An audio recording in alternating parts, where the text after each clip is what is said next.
Can I welcome you as President to this conference in a very new format? I am here to introduce the first session, and as President, I am allowed to choose one speaker, which is entirely my choice. I can chuck in ideas for the rest. And so I am absolutely delighted that we've got Kerrie Mengersen has agreed to come. I'm very sad she's not in the UK, but by the powers of technology, she is speaking from where she is in Australia. She works at Queensland University of Technology. She has a long and eminent CV. I could take up the rest of the session going through it, but just by way of example, she's a past president of the International Society for Bayesian Analysis, and she is a past president of the Statistical Society of Australia. So what better choice for me, for my president's invited lecture, which is the Campion address, to invite Kerrie to give her address. So over to you, Kerrie.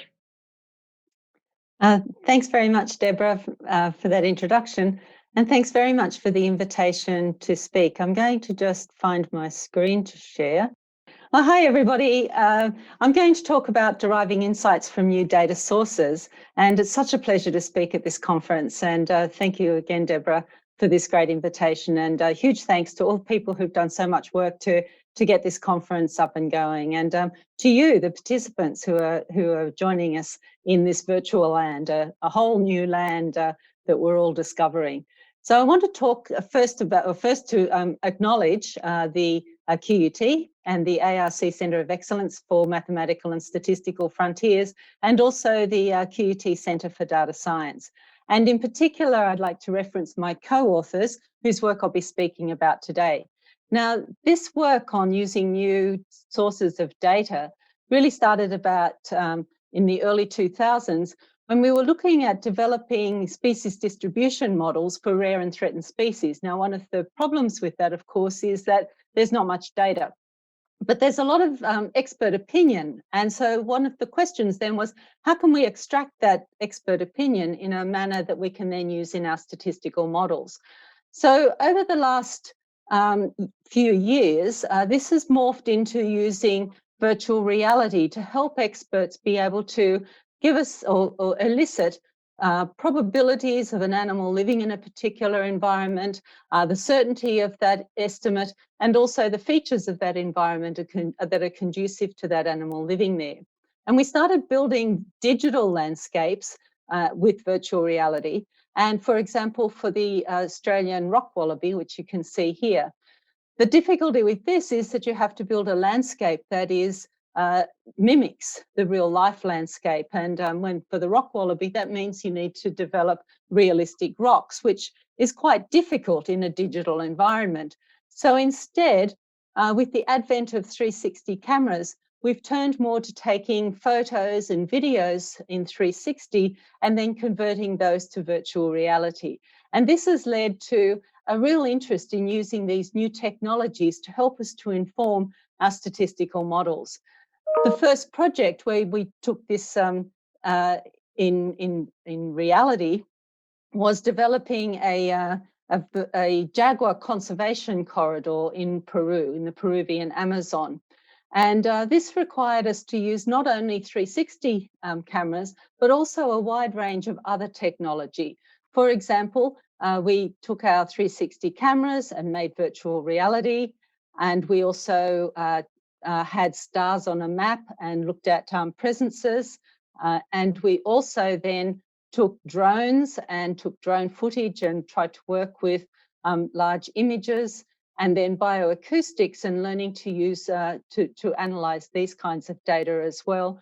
And finally, camera traps and being so excited when we first saw our first image of an animal in our camera traps. And so for many of you who are listening, these techniques may now, or this technology may be bread and butter, but for us, this was a really new experience in understanding how this technology worked, the kind of data that comes from it, and then what we could do with that in terms of analysis. So the practical outcomes of this project were twofold. In terms of the development of the jaguar corridor, this work was joint with a local conservation group And they took this, we took it to the regional governments in the two areas where we worked. One of the regional governments did gazette a conservation corridor between national parks, and the other one set up a program for using camera traps and drones for conservation monitoring among the national park guards. The research outcomes then have been evolving. So we've learned how to combine imperfect expert information, imperfect presences. We've looked at stochastic models, Bayesian networks, and combining sightings and VR elicited information. And I'd like to just touch on a couple of these kinds of outcomes. So with these kinds of projects then, we can look at different aspects of the kinds of data that we've collected and try to develop methods for using these data and pushing the boundaries of what we can do for statistical modelling. So there's a long literature now about combining elicited information where we have the probability of an outcome, the certainty of that estimate, and from a number of experts. And in a measurement error approach, for example, you can have each expert having their own conceptual model, and we can use, for example, an outside-in approach where we ask about the extremes of the probability of presence and then the different quartiles there, and then we can build a beta distribution that reflects the probabilities that were elicited. We can then code this as a measurement error model around an overall distribution for the probability of presence at that particular site. We can also then group experts into classes and build hierarchical models that that can combine the different classes. We can also incorporate covariates via different forms of hierarchical regression. Another way that we can use this elicited information is in a stochastic model. So we can have our local expert information, we can combine it with other data, for example, census data, and we can then look at a statistical or mathematical model that can tell us something about the evolution of the abundances in particular scenarios. So here what we wanted to do was to look at a stochastic model for jaguar abundance under different climate change scenarios. And we wanted to account for the uncertainty and the variability by constructing a so-called population of models over 4 key parameters. So we have 3 scaling parameters for the different kinds of animals and a hunting index. And we use this population of models then to construct probabilistic evaluations of jaguar populations under these different scenarios. And the scenarios are characterized by increasingly severe flood and drought events. So we have 7 parameters in this model denoted by S, and this stands for a single male, a female with no offspring, a female with male or female offspring, or a female with 2 offspring, male or female. And then we have transitions between those different states through different probabilities denoted by K1, K2, K3, and K4 around birth, adult death, cub death, and a split of the female and its cubs. We update this then through a tau leap algorithm at a 1 monthly interval. And so that vector S will be updated at monthly intervals depending on the transition matrix and then also the Poisson distribution with an intensity lambda, where lambda then is governed by the value of the parameters at a particular time period and the relative probability of each of those interactions occurring, which we can then write down as the vector. So it's this combination of the rate parameters that we saw, the probabilities of transition, and then also the states. So if we do this, then we can obtain under different scenarios the expected or predicted changes in the number of jaguars and the number of territories that are occupied. For example, for a current climate under stable prey availability, under differing combinations of droughts and floods. And what we can see then is the different patterns of jaguar abundance in these different scenarios. Our results showed that jaguar populations exhibit some robustness to extreme drought and flood, but repeated exposure to these events over short periods can result in rapid decline. But jaguar numbers could return to stability, albeit at lower numbers, if there are periods of benign climate patterns and other relevant factors are conducive. Another way that we can look at combining this kind of information that we elicit from people is through a Bayesian network. And there's many kinds of Bayesian networks and network models. And this particular kind is where we have an outcome of interest, here, the viability of jaguars in the wild, and then the factors that affect that outcome, and then the factors that affect those factors. And then we can quantify it using the elicited information. Now, the quantification becomes easier in this Bayesian network because of the Markov theory that we have that says for each of the nodes, we only need to consider the states of the parent nodes when we're trying to quantify that particular node. So that way, then we can look at quantifying the network relatively in a much more straightforward manner, and also then running those probabilities through to the overall outcome. Now, we understand how to do this when we have one network, but what if we have many different networks that have been quantified by a number of experts or by a number of citizens? So now we have the question of, we could, for example, combine the probabilities, these probability tables at each node, but we break the sort of coherence from each expert across the whole network. We could also then quantify or combine the output node, but then we don't take into account all of the dependence structure and the uncertainty in the overall network. So instead, what we've been looking to do is look at measurement error approaches, again, in this network structure. So if we consider a single node of interest, and then we can model the marginal probability for an expert as a beta distribution, and now we allow for variation between the experts. So there's going to, again, be an overall probability for that node, which is denoted by mu, and then some deviation from that for each of the experts. And since the expected value of this logit transformation is going to be equal to 0, this implies that AI equals BI, so the parameters of the beta distribution are going to be equal.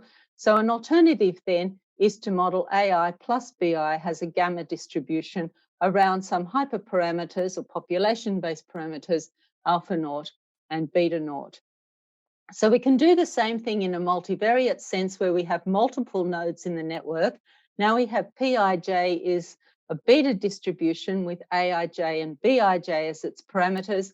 We now have a multivariate normal random effect for each expert, and we have extra between expert variation. So a straightforward measurement error model, but now what we need to do is to take into account the structure of the network. So the structure of the random effect term epsilon is going to be governed by the Cholesky decomposition of the precision matrix Q and a vector of standard IID standard normals. So epsilon then has this precision matrix Q, which equals R times R transpose inverse. We know this, but by implication then, if R has the correct sparsity required, then Q will also have the correct sparsity structure. And so we can therefore represent epsilon as this multivariate normal distribution in terms of R. So by finding R then, we can give Q the right structure to reflect this conditional independence of the Bn. So this is an improvement on the linear pooling approaches, because what we have here is not just quantifying combining individual nodes or combining the overall outcomes from each of the BNs, but taking into account the whole structure of the network and the conditional independence that the network induces, but then combining all of the probabilities given by the different experts. So here's an example. We have n experts and just 3 nodes for an example. We have overall survival. affected by, say, human factors and environmental factors. Very simple model here. And you can see that Q here is structured so that it reflects the structure in the network. So this model allows us to combine all the opinions. We can fit it in standard software, for example, R-IMLA. We have this coherence that's maintained, and we can now borrow strength from the other parts of the network. So information can travel up and down the levels of the hierarchy, and we still ensure this conditional independence structure of the BN when we're combining the opinions. So the question then is how to construct this R. And so this is what we can do then is use expert priors on Q. So we set this up then as a logit transformation for each of those population parameter values. So we'll have the mu for each of our 3 nodes in our network. So for example, for the human factors, we're going to have mu h, and then we have some contribution coming from the node for survival and some contribution or some residual for that node. Similarly for E, and then survival actually has a contribution coming from the human factors and then some contribution coming from the environmental factors. So we set this model up like this, and by doing that, then we can talk about the vector of mu's, and we can write that as mu then times x plus, mu x plus r times s. And we can write out the structure of R, and therefore we can write out the structure of Q. So this kind of modeling allows us to have a coherent way of being able to combine these Bayesian networks. So it's a new measurement error approach for combining opinions in Bayesian networks. We get improved performance and increased inferential capability compared with current approaches such as linear pooling. We can extend this model then to include subgroups and additional covariates. For example, we can have some deviation in the mean probabilities for experienced and inexperienced experts, for example, and we'll come back to this later. Now, we've been experimenting with this kind of model approach in other contexts, and so I'll come away from Jaguars and move closer to home, my home, and we're looking to combine here virtual reality with thermal imagery for understanding about the location of koalas. So here's our virtual reality scenes that were taken with 360 cameras, and we're combining this now with thermal imagery. So we've been experimenting with methods for identifying structures in thermal imagery or using thermal imagery. You can see on the left here where a koala has been identified in the trees. So this is work by our collaborators in being able to identify features in these thermal images. So our data in this case is 82 koala locations. And so we have combinations of sightings from citizen scientists, from our research team, and also from the imagery. We have some covariates in the model, and we have this expert elicitation then via VR. So we have 6 experts in this case, and we ask them the probability of a koala being present, the suitable habitat, and also how sure they are about their responses. So we could then use, in this case, we could only, because these were experts with a short amount of time, then we just asked them this one question about certainty of their responses, rather than the whole different probabilities that we used before. So what we could do then was just weight the level of confidence in each of these different sources of information. We could then we fitted a weighted logistic regression to our ground survey data, the same for our combined ground and thermal imagery data. And then for the elicited information, we used a weighted beta regression with random effects for experts, so similar to what we showed before. And then we can combine these different regression models, the parameter values, by inverse weighting.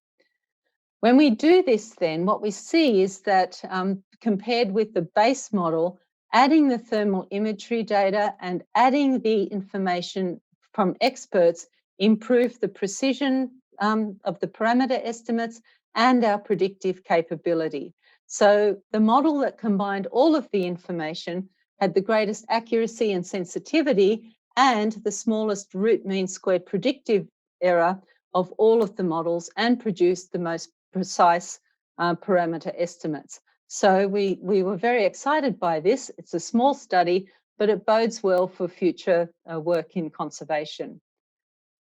One of the challenges that we have when we're using virtual reality is to enable statisticians to work with this new technology.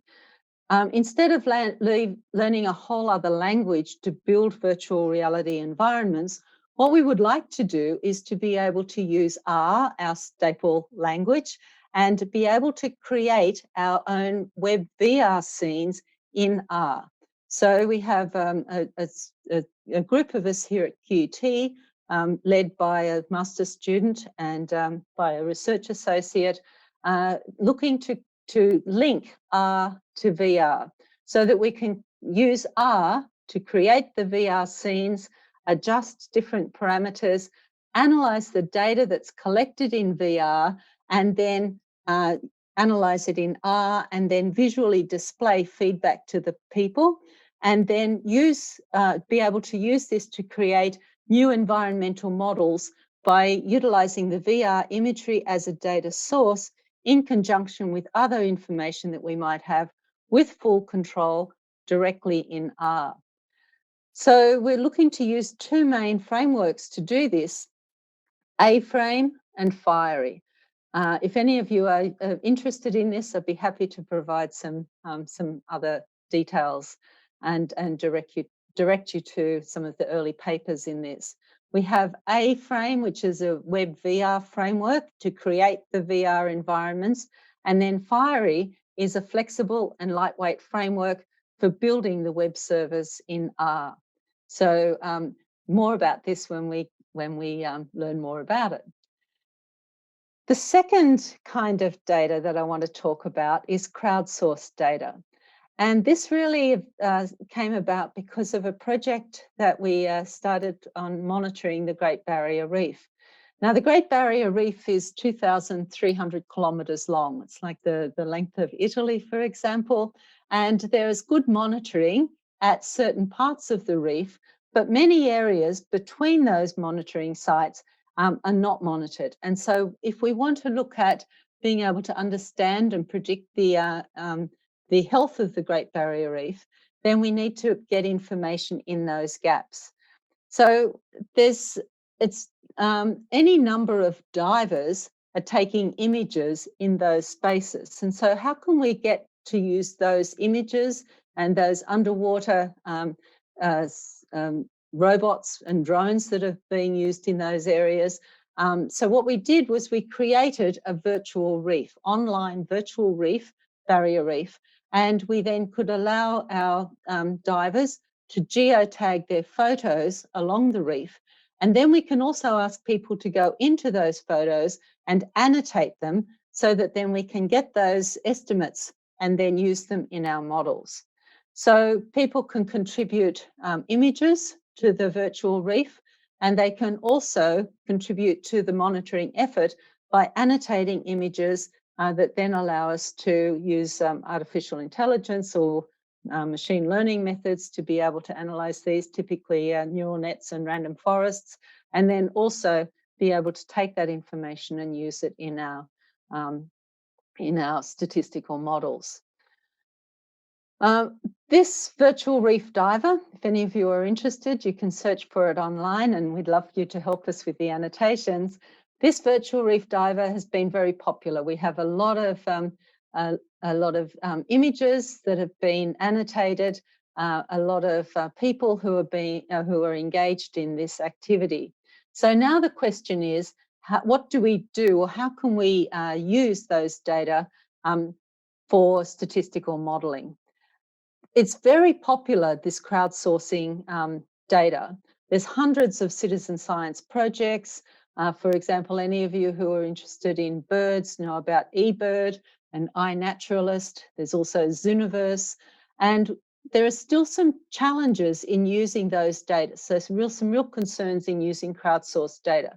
For example, our citizens who are supporting the crowdsourcing effort have variable skill levels and abilities, and also there's spatial dependence in the data that we'd like to take into account.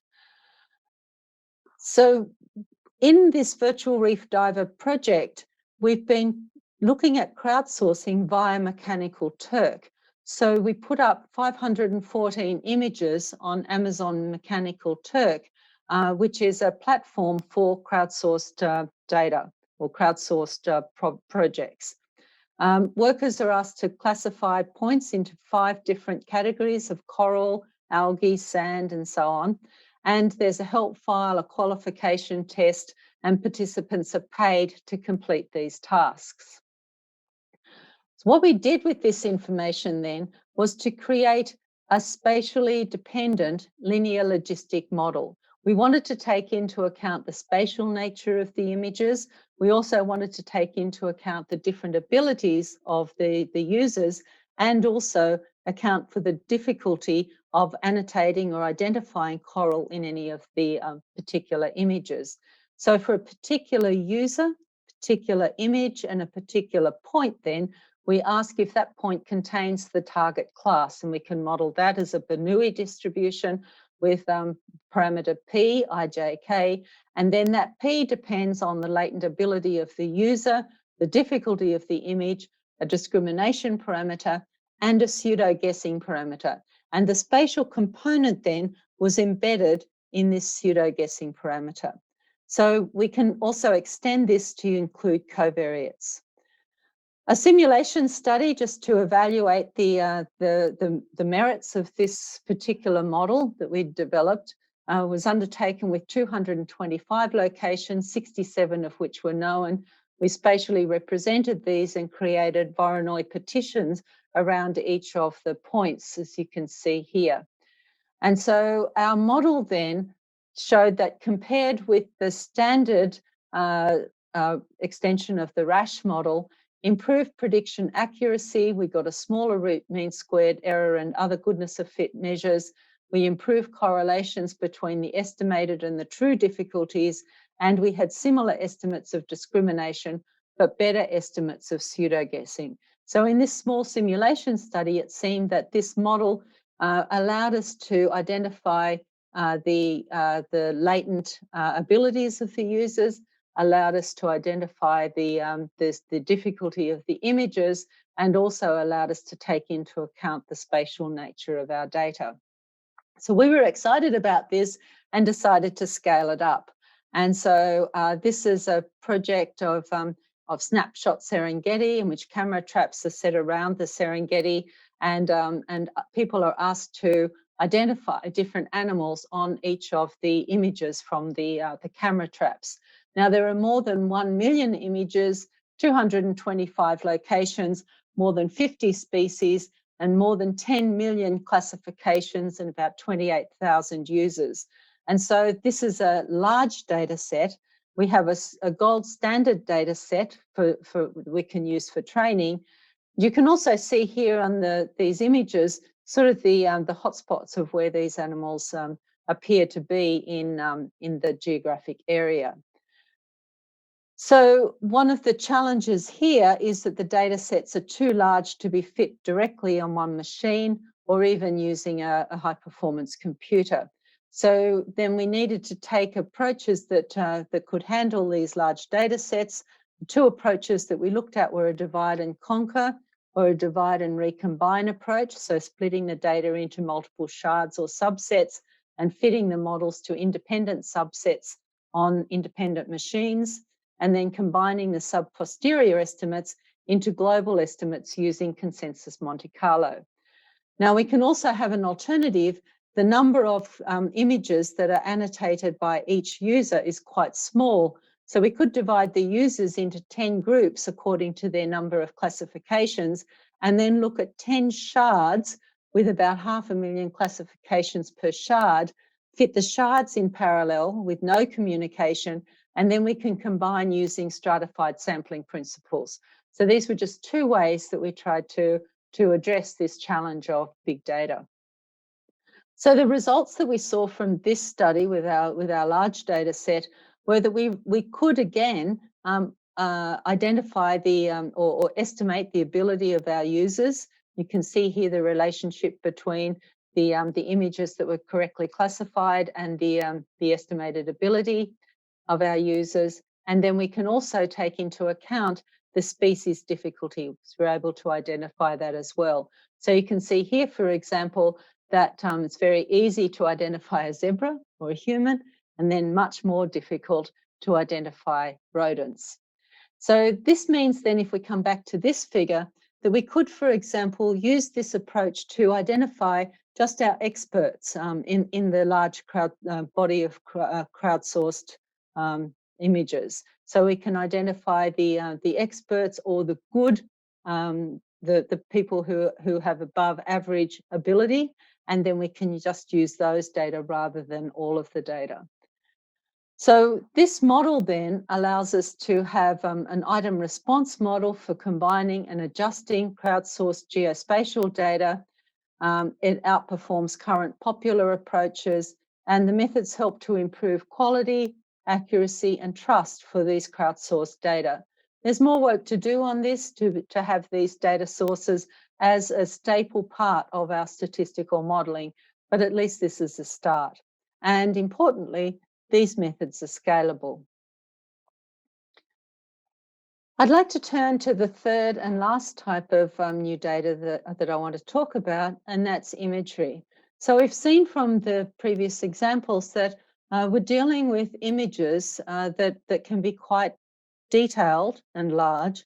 We've also been working with satellite data for the United Nations on crop prediction, and these are large images as well and becoming larger. And we're also working with our Institute of Sport and Academies of Sport when we have video data of basketball games and other sorts of sports activities. So each of these then are images that are large.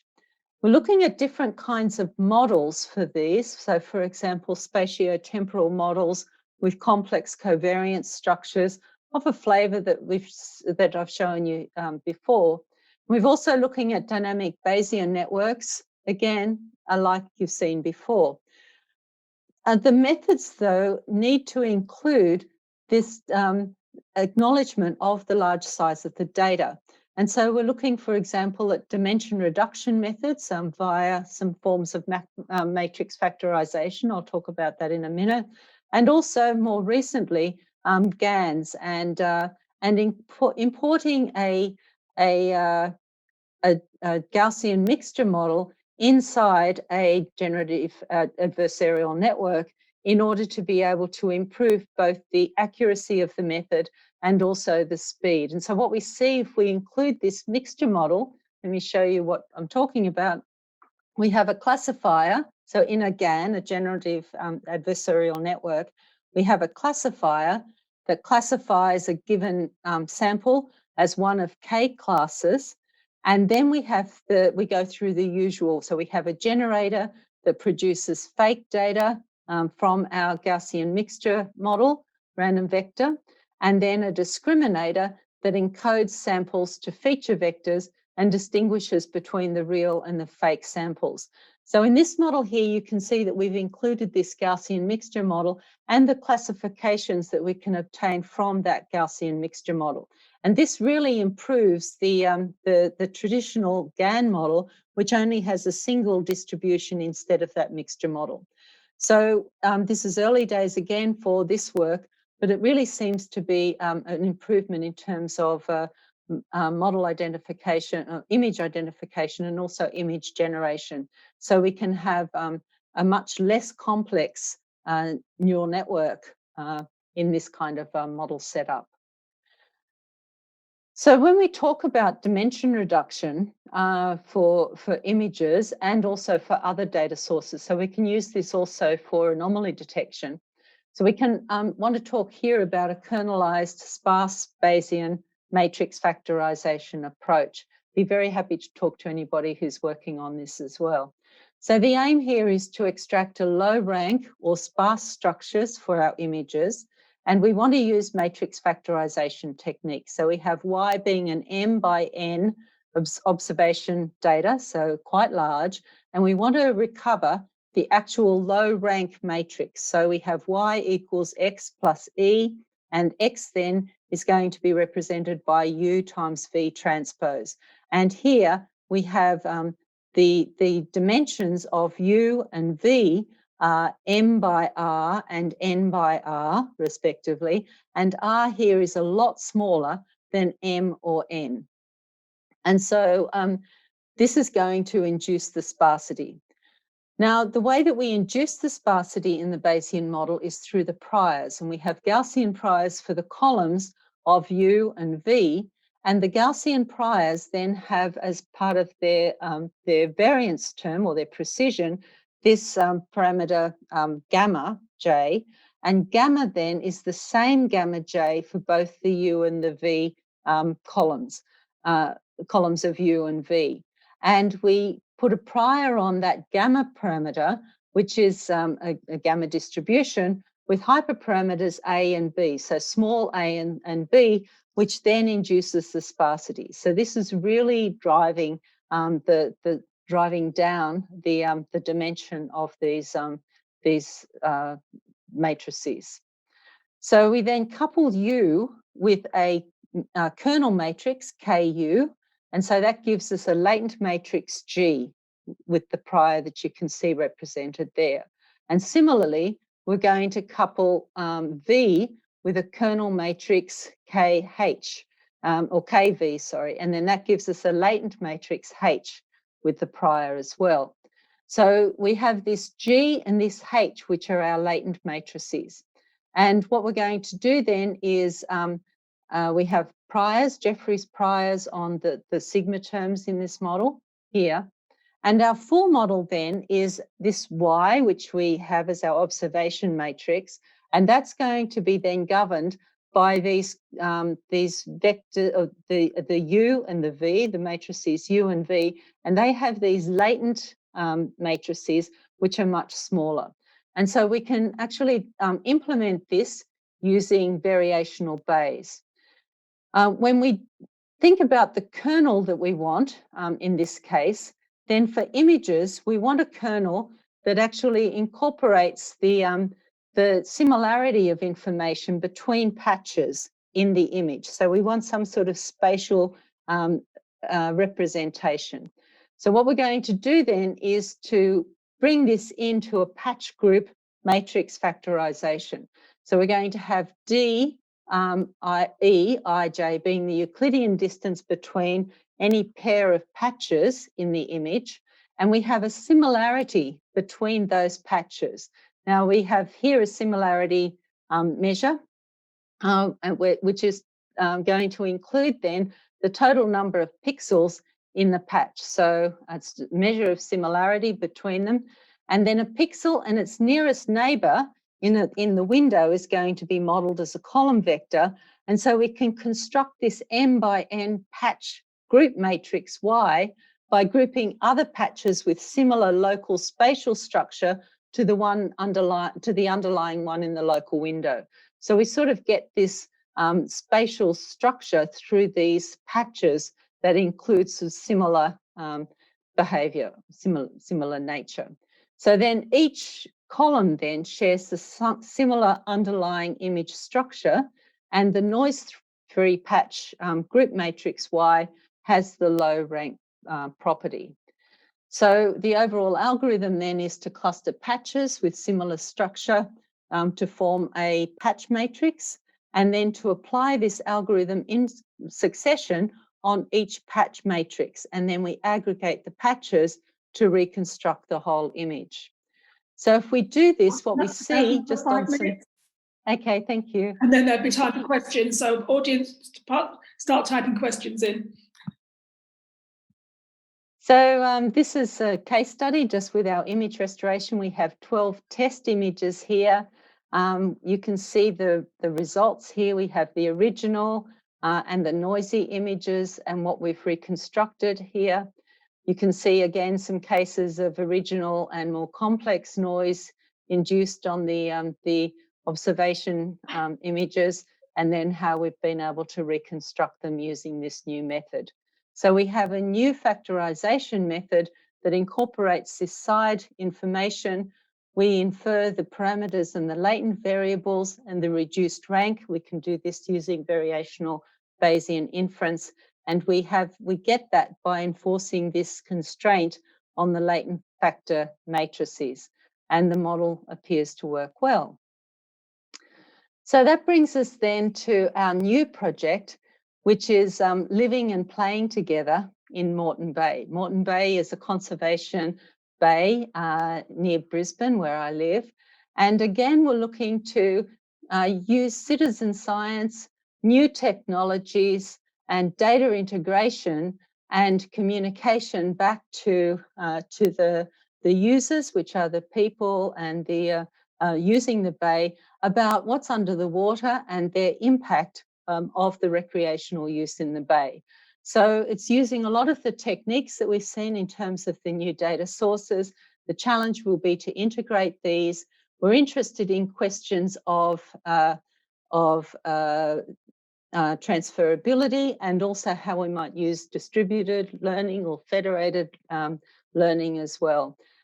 This is an exciting project for us, and we hope to continue working on these kinds of data sources into the future so that they become a staple for statisticians. So overall, new data can provide new opportunities for scientific insights. Statistical science can play an important role in increasing the quality and the trust in these data. And the data themselves also motivate new mathematical and statistical challenges and solutions. So to recap, thanks to my co-authors for this work that I've had the pleasure of discussing with you here. And thank you very much for your attention. And I'll hand back to you, Deborah. Thank you very much, Kerrie. That is a phenomenal talk to start the conference off. It's also beautifully timed, so we've got a few minutes for questions. So do we have anything coming from the audience yet? Yes, so we've got a question from Samuel Caton. Is anything done to allow for different personalities when experts give a figure for how confident they are? Or do you just have to accept that some people may be more or less confident in general than others? Yeah, that's a good question. We actually, we were looking at how to understand the confidence for experts giving information through Bayesian networks. So we created a Bayesian network of what makes an expert. And then we used that to be able to identify or to be able to weight our experts in terms of the confidence that they were giving. But it's a good question and something that we still need to tackle. So if anybody has any suggestions about that, I'd be very grateful to hear them. Okay, brilliant. And then a question. I will answer that just a little bit more then, Deborah, because I think that that we do have training processes for this as well. So part of what we do when we're eliciting this information is to have a training program, and so then we can make sure that people are answering and with a certain level of confidence that we can monitor. Okay, and Hannah Jevons has said, do you think that gender should be adjusted for, or should we just take the values given at face value? So I guess more generally, should one use external factors about characteristics of experts, or is it an internal decision? Yeah, I think the whole question of what we can learn about experts, and especially I think what's interesting is looking at their abilities and these kinds of models where we can actually identify or try to estimate the user abilities and then and account for the difficulty of the tasks. When we look at those abilities, then we can then try to identify what are the major characteristics that are associated with those abilities. So we can hopefully get to some of those answers through that. Right, and the questions are flooding in, so I'm going to have to be slightly selective. So question from Milan Joshi. talking about the size of data sets, and you say, in a sense, data sets being too large is temporary because they keep increasing, or do you think you're going to get to a point where you don't need those techniques, or is it just that the more we can do, the more data we collect, and we never quite catch up? Yeah, I think that's a good point.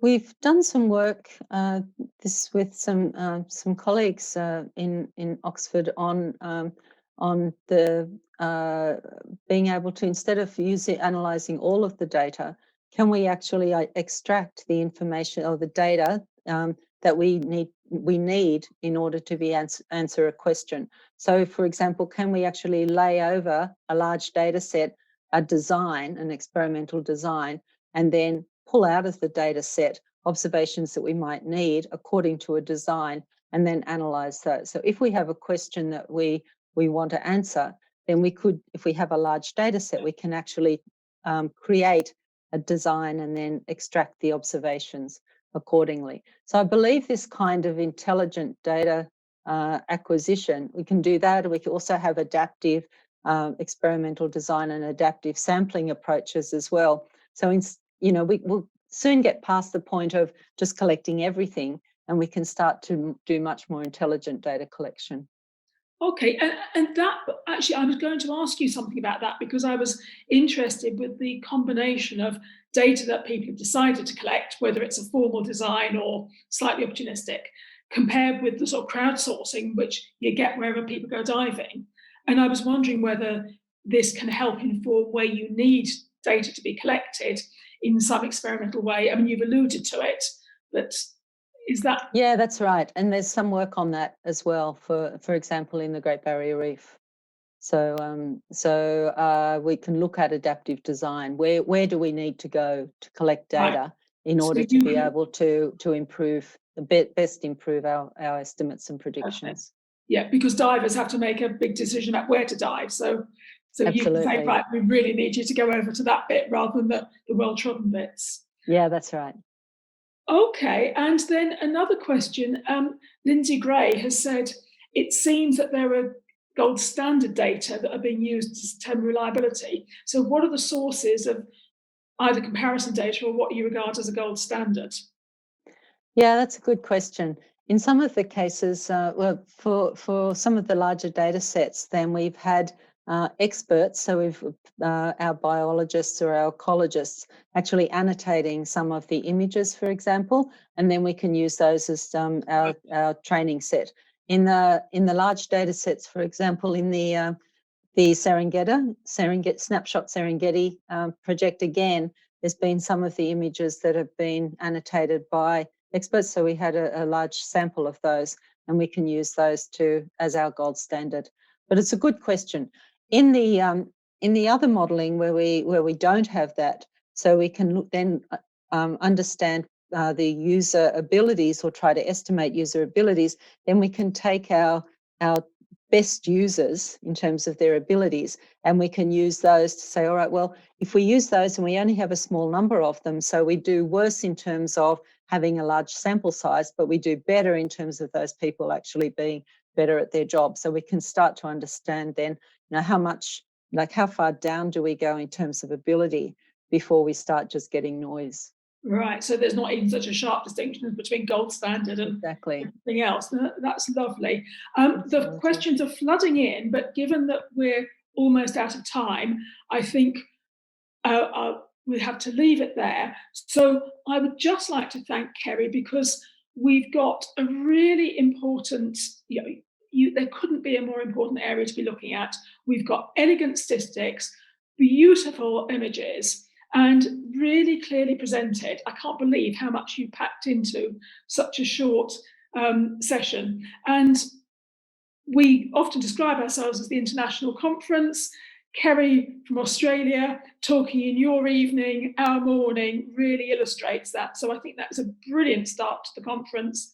I think people have the ability to show their appreciation. So can I invite you to thank Kerrie as much as I would like to, because that is a brilliant start to the conference. Everyone else enjoy the rest of the conference. Kerrie, enjoy your evening.